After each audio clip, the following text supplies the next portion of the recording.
आज होती 19 फेब्रुवारी, ती म्हणजे आपल्या महाराजांची जयंती.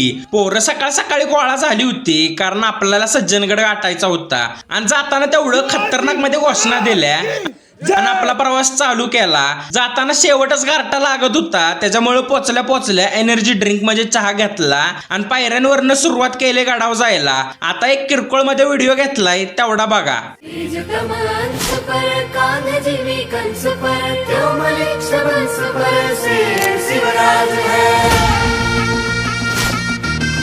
ज्योत हे पेटवली आणि तिथनं निघालो खाली. पोरांनी मंडपापाशी पोचस्तवर एकानं ज्योत घेत आपला टप्पा पूर्ण केला. शेवटी तुमच्या भावाने घेतलीच की ज्योत, मग काय घोषणा द्यायला लागतात. ज्योत हे घेऊन निवांत पोचलो की राजवाड्यावर. तिथनं आपल्या लोकेशनवर गेले ज्योतचं पूजन वगैरे केलं, फटाके वाजवले. व्लॉग काय आपला इथं संपला नाही. आपल्या मंडळानं वेगवेगळ्या स्पर्धा घेतल्या होत्या, तर ते नेक्स्ट व्लॉग मध्ये बघा.